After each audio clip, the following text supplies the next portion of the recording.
amigos? Seguimos en Combaters aquí con Víctor Andrés Ponce y Martín Santibáñez comentando las noticias del día de hoy. Yo quiero ahora, en esta sección, en esta parte, hacer algún recuerdo personal. Quiero hacer un testimonio personal sobre Alan García. Y me parecía que una forma sincera y a la vez objetiva de rendirle un homenaje es recordar las dos frases o las dos reflexiones que me hizo Alan García el día que me convocó a su oficina, ya elegido presidente, presidente electo, que estaba en la avenida, en Sanjón, en la avenida Paseo de la República. ¿De gobierno? ¿No? No, sí, que era así, ahí en Ahí es el instituto. Ahí, no donde actualmente es. Era su oficina privada, me parece. Pero en fin, él en esa oportunidad que conversamos me dijo varias cosas, pero quiero mencionar solamente dos que muestran también la actitud y la intención que tenía Alan García en este segundo gobierno suyo. Ya me había pedido en una reunión anterior, cuando lo saludé, me había pedido que le sugiriera nombres de personas que pudieran colaborar con su gobierno y me había pedido algunas sugerencias o ideas sobre cosas que creía que debían hacerse y urgentemente. Recuerdo que con Pepe Barba preparamos esas sugerencias y con Aldo Mariate, que también las comentamos y en fin, las puse en un papel, en un memorándum. Después de recibir un memorándum, unos días después me llama Mirta Kunze, su secretaria, y me cita a su oficina y fui a verlo. Y entonces ahí comentamos las cosas que habíamos hecho, me contó que ya estaban gente que trabajaba con él viendo esos asuntos, cosa que después comprobé que había sido así porque las empezó a hacer en el gobierno. Y además comentamos sobre los nombres que le había sugerido para una serie de posiciones. Pero ahí fue que me dijo que quería ver si yo podía colaborar con el gobierno. Y entonces, claro, yo había sido crítico de su primer gobierno, muy crítico. Es más, entré en política a raíz de los desastrosos resultados de su primer gobierno. Y entonces le dije, Alan, me vas a perdonar, pero es que ¿cómo me pides que te colabore contigo cuando yo considero que has hecho uno de los peores, si no el peor gobierno de la historia del Perú? Y me dijo, justamente, por eso. Y ahí fue la primera reflexión. Mira, me dijo, y creo que me vas a entender, a mí Dios no me ha dado en vano una segunda oportunidad. Yo soy muy consciente de la deuda moral que yo tengo con el Perú y la voy a salvar. La voy a saldar. Pero lo vi que me lo decía con una absoluta sinceridad, pero absoluta. Y la otra reflexión que me hizo fue, y recuerdo también textual las palabras, no te olvides que ¿cómo es? La persona más segura es el converso. Y yo soy converso de todas las tonterías socialistas que yo he defendido en mi juventud. Yo en estos 20 años en Europa he aprendido lo que nadie enseña en libros o lo que fuera. Y me he dado cuenta de las barbaridades que hicimos con buena intención, pero muy equivocadas. Me habló de lo que le había dicho Mitterrand, le dijo, presidente, en una conversación con Mitterrand, recuerdo que me lo contó, le había dicho, presidente, yo seguí su ejemplo en el tema de la estatización de la banca. Y que Mitterrand le dijo, mal ejemplo que le di y mal hecho en haber seguido ese mal ejemplo. El propio Mitterrand se lo dijo. Bueno, yo le dije, y ahí me dijo, yo creo en la inversión privada, creo en el motor de la economía, creo en la estabilidad monetaria, creo en la estabilidad jurídica, creo en la necesidad de fomentar las inversiones como la mejor manera de combatir la pobreza, cosa que hizo en su segundo gobierno. Bueno, en fin, y ahí, yo le dije, es música para mis oídos. Me dijo, bueno, ven a disfrutar la música adentro. Me dijo, te prometo que lo vamos a hacer. Bueno, me convenció, sí, por eso le acepté. Pero en fin, quería recordar eso como un homenaje a quien me dio la oportunidad de servir como ministro de Estado 2 veces. Y con agradecimiento, por cierto, a él y a los que hicieron eso posible. Yo quiero decir también que he escrito esta mañana un tuit que resumía el sentimiento que yo tenía. Como a cada uno de nosotros, puse, a Alan García lo juzgará Dios, que es verdaderamente justo y sabe la verdad. No como algunos políticos, periodistas, incluidos directores y dueños de algunos medios y de ciertos fiscales y jueces, que más que la verdad, lo que quieren o querían es titulares y que odian. Que en paz descanse. Comentarios. Bueno, yo tengo muchos testimonios de exministros de Alan García que él era consciente que su segunda administración tenía que ser una administración que era casi un tema... Los grandes políticos tienen rasgos de megalomanía, ¿no es cierto? Sí, sí. Que limpiara su nombre frente a la historia. Totalmente. O sea, García asumió el segundo gobierno con una obsesión, que esa segunda administración limpiara su nombre frente a la historia. Totalmente de acuerdo contigo. Mira, y por esas, las cosas, los astros se conjugaron y efectivamente su gobierno se convirtió en el mejor momento del milagro económico y social del mundo emergente, de uno de los milagros económicos y sociales del mundo emergente en el planeta. Absolutamente. Las tasas de crecimiento y las tasas de reducción de Llegamos pobreza... a 9,5% de crecimiento en algún momento, un promedio de 7% y reducción de más de 20 puntos porcentuales de pobreza. Así es. Entonces, eso lo logró García. Pero también yo tengo testimonios de los exministros que García exigía pulcritud en el manejo de la cosa pública y del gasto público. Por eso yo tenía la certeza, y tengo la certeza, que a García no le van a encontrar a menos que cosas en su segundo gobierno, no estoy hablando del primer gobierno, a menos que hayan estratagemas, a menos que se fuerce la justicia, se estire las leyes, se busque... Yo estoy de acuerdo. En fin, entonces, en ese sentido, digamos, estos testimonios respaldan más o menos tu versión, ¿no? Ahora bien, García es un político que nació para la política, vivió para la política y su muerte se convirtió en el último acto político, ¿no? Es impresionante. No sigas ahí, porque dale tú, Martín, con un comentario, porque después quiero leer una cosa tuya.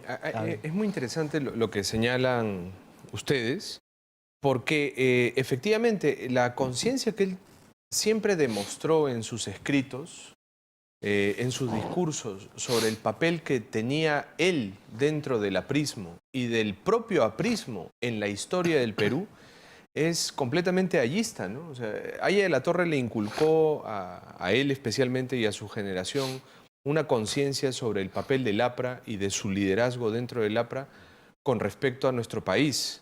Y esa conciencia, que él la repitió mucho en los últimos años, ¿no? El papel, yo recuerdo mucho una frase de él, ¿no? No me interesa otra cosa que no sea la gloria del APRA, ¿no? Que un político peruano te hable de gloria, ¿no? Cuando normalmente los profesores estamos acostumbrados a leer y a escuchar sobre la gloria de, no sé, de la época romana, tal vez del discurso sobre la gloria de Leopardi, ¿no?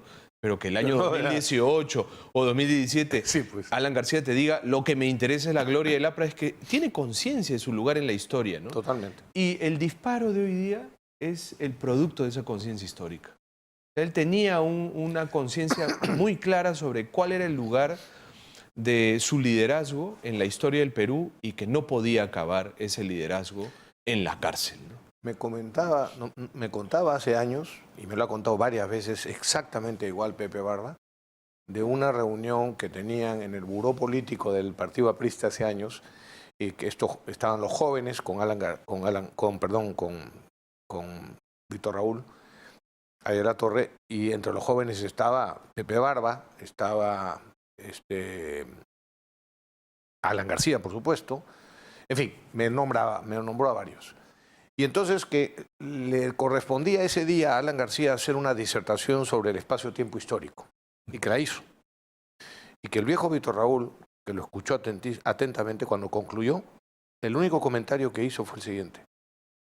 Se levantó y dijo, ya me puedo morir tranquilo. Y se fue. Entonces, por supuesto, Alan, que se dio cuenta de lo que significaba eso, les dijo, ¿han escuchado? Y ellos, por fastidiar a Alan, le dijeron, no, ¿qué es lo que ha dicho? ¿No? Se hicieron los locos. Pero ya Víctor Raúl percibía la proyección de un joven como Alan García. Que además, perdóname, para concluir, aplicando justamente el tema filosófico del espacio-tiempo histórico, reconvirtió justamente en su segundo gobierno el pensamiento aprista. Y a eso se refería, se fue explicándolo con muchos de su secuencia esa de artículos del perro del hortelano, ¿no? Que muchos, al contrario, se lo machacaron en contra cuando tenía el mérito de hacer ver y de ilustrar el camino que empezaba a recorrer el Perú, ¿no? Perdona. Alan es el político del siglo XXI, Haya del siglo XX junto a Belaúnde, a Bedoya, pero digamos, es un animal. Digamos, seguramente ya más adelante cuando la historia haga sus balances.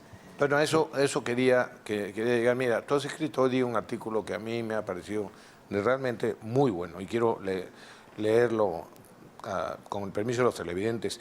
El último acto político de Alan García se llama. El presidente Alan García muerto prefirió el suicidio a la humillación de ser fotografiado con esposas y chaleco de recluso para alimentar las portadas y los reportajes de sus enemigos y sin que mediara un juicio. García iba a ser detenido sin acusación fiscal y las vanidades de sus adversarios políticos, entre ellos el fiscal Domingo Pérez, el indescifrable personaje Gustavo Gorriti e IDL Reporteros, iban a inflarse hasta reventar. Pero García tomó una decisión personal, el suicidio. Y la fiesta preparada por sus adversarios se convirtió en un velorio. Seguramente sus enemigos seguirán escribiendo la leyenda negra que no pudieron plasmar en una acusación fiscal ni en una investigación judicial seria. La muerte de García lo encumbrará, lo colocará, como suele hacer la historia, por encima de las minucias y las miserias de sus archirrivales. Y entonces quedará el expresidente que condujo la República con criterios democráticos impecables en 2 ocasiones, que convocó a elecciones y que entregó el poder cuando le tocó hacerlo. ¿Por qué García tomó la decisión de suicidarse? Quizás solo Dios lo sabe. Pero hay algunos hombres que a cierta edad solo pretenden consagrarse con la historia. Luego de los desastres económicos de su primer gobierno y de múltiples acusaciones, el exjefe de Estado desarrolló un segundo mandato ejemplar que hizo brillar al Perú como un milagro económico emergente en el planeta. Todas las versiones señalan que en la segunda administración García buscó a toda costa que su legado permaneciera limpio y exigió pulcritud en el manejo público. Pero Odebrecht y los funcionarios, como en los demás gobiernos, mancharon la administración aprista.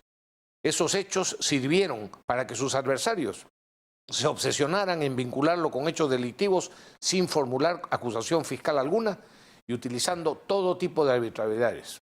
La decisión del jefe de Estado puso contra la pared a sus adversarios. Hoy existe un antes y un después para la estrategia de Domingo Pérez e IDL Reporteros de promover detenciones sin acusación fiscal ni juicios. Cualquiera podría decir, me salto un par de párrafos, que también son buenísimos, no tienen pierde, pero por el tiempo.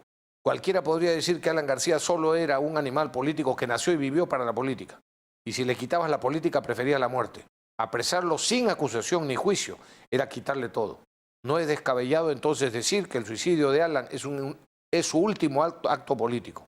A partir de ahora, Alan seguirá creciendo hasta difuminar todas las vilezas de sus enemigos. Yo estoy de acuerdo con Víctor Andrés en que la muerte del presidente García es un acto político, ¿no? Pero tal vez en algún momento él nos hable, como lo han hecho los grandes políticos en la historia de la humanidad, él tal vez nos hable desde ultratumba y tal vez nos haya dejado, como han hecho muchos políticos que se han suicidado, un testamento político. Eso no lo sabemos en este momento. Que quizá era lo que sí, corre ese rumor. El motivo por el que se demoraron sabiendo que ya había muerto. Mira, las versiones apuntan en ese sentido que los fiscales y el aparato de inteligencia que controla esto, porque estos fiscales no son fiscales solo con su despacho, están conectados. Bueno, sí, claro. IDL Reporteros era la oficina de prensa de todos los expedientes. Por supuesto. ¿No es cierto? Hay la versión de que se estaba buscando una carta de García o un Y video por de eso García. se mantenían en la casa, Porque todavía además, sabiendo que Alan... ahora, pero es que, perdóname, es para los televidentes, porque nosotros sabemos de qué es lo que estás diciendo, pero para aclararlo.